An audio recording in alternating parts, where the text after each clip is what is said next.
Bengal state university third semester Bengali MILA স্টুডেন্টদের সাপ্লি এক্সামের জন্য আজকে আমি বেশ কিছু সাজেস্টিভ কোয়েশ্চেন তোমাদের সামনে তুলে ধরছি। তো তোমাদের ইউনিট 1 থেকে তোমরা রেডি করবে বাংলা গদ্য সাহিত্যের বিকাশে রাজা রামমোহন রায়ের অবদান, 1800 খ্রিস্টাব্দ থেকে বঙ্কিমচন্দ্রের আবির্ভাব পর্যন্ত বাংলা গদ্যের ক্রমবিকাশের ধারাটি। 3 রেডি করবে হচ্ছে বাংলা গদ্য সাহিত্যে ঈশ্বরচন্দ্র বিদ্যাসাগরের অবদান।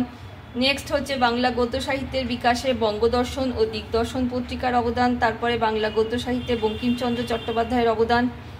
নেক্সট হচ্ছে বাংলা গদ্য সাহিত্যের বিকাশে দিগদর্শন ও তত্ত্ববোধনী পত্রিকার অবদান। তারপরে বাংলা গদ্য সাহিত্যের বিকাশে শ্রীরামপুর মিশনের অবদান। এই কটা ফার্স্ট ইউনিট থেকে রেডি করবে। ইউনিট 2তে তোমাদের আছে হুতম প্যাঁচার নকশা, কালীপ্রসন্ন সিংহের লেখা। এখান থেকে রেডি করবে হুতম প্যাঁচার নকশা গ্রন্থে দুর্গোৎসব, বারোয়ারি পুজো, নকশার বৈশিষ্ট্য কি কাকে বলে বা নকশার বৈশিষ্ট্যগুলি উল্লেখ করে হুতম প্যাঁচার নকশা কতখানি সার্থক নকশা হয়ে উঠেছে লেখো। তারপরে সমকালীন সমাজচিত্র বা বাবু কালচার। আর হচ্ছে হুতম প্যাঁচার নকশা গ্রন্থে ভাষারীতি বা যে তাকে হুতমি ভাষা বলা হয়। 5 নম্বরের বেশ কিছু টিকা টাইপ কোয়েশ্চেন রেডি করতে হবে। যেমন চড়ক রেডি করবে, মরা ফেরা, 10 দিন চোরের 1 দিন সেধের, এই লাইন তুলে হয়তো আসতে পারে প্রসঙ্গ।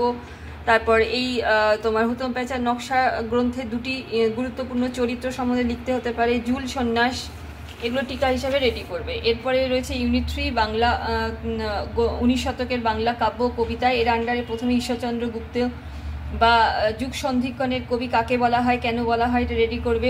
হেমচন্দ্র বন্দ্যোপাধ্যায় ভোরের পাখি, বিহারীলাল চক্রবর্তী তাকে ভোরের পাখি বলা হয়, কেন বলা হয়, কে বলেছেন, তার কাব্যকৃতিত্ব।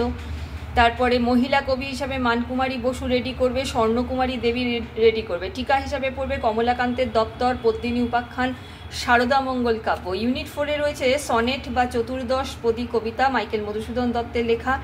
এখান থেকে রেডি করবে সনেটের সংজ্ঞা ও বৈশিষ্ট্য উল্লেখ করে বঙ্গভাষা কবিতাটি সনেট হিসাবে কতখানি সার্থক হয়েছে। ঈশ্বরচন্দ্র বিদ্যাসাগরের সনেট অবলম্বনে ঈশ্বরচন্দ্র বিদ্যাসাগরের প্রতি মধুসূদনের যে শ্রদ্ধা প্রকাশ পেয়েছে তা লিখতে হবে। শ্রীমন্তের টোপর কবিতার বিষয়বস্তু, হে বঙ্গ ভাণ্ডারে তব বিবিধ রতন নাম এই কবিতার লাইন তুলে দিতে পারে কোন সনেটের অংশে, উক্তিটি ব্যাখ্যা করো। কমলে কামিনী আমি হেরিনু স্বপনে, কমলে কামিনী দৃশ্যটি 5-এর জন্য রেডি করবে। ওরে বাছা মাতৃকোষে রতনের রাজি, এ ভিখারি দশা তবে কেন তোর আজি, লাইন তুলে দিতে পারে প্রসঙ্গ তাৎপর্য। আর বহুদেশ দেখিয়াছি বহু নদ দলে, কোন কবিতার অংশ, তাৎপর্য লেখো। তো ভিডিওটি এখানে শেষ করলাম। তো তোমাদের যাদের মনে হবে যে নোটস তোমাদের প্রয়োজন, আমি অতি অল্প টিউশন ফিস দিয়ে তোমাদের নোট দিয়ে থাকি। তো তোমরা চাইলে অনলাইন ক্লাস করতেও পারো বা নোটসও আমি PDF করে পাঠিয়ে দিই। তো তোমাদের যাদের মনে হবে যে দরকার, তো তোমরা আমার হোয়াটসঅ্যাপ নাম্বার 8697036324-এ আমার সঙ্গে যোগাযোগ করে নেবে। তো ভিডিওটি এখানেই শেষ করলাম। কোনো কিছু জানার থাকলে কমেন্ট করো।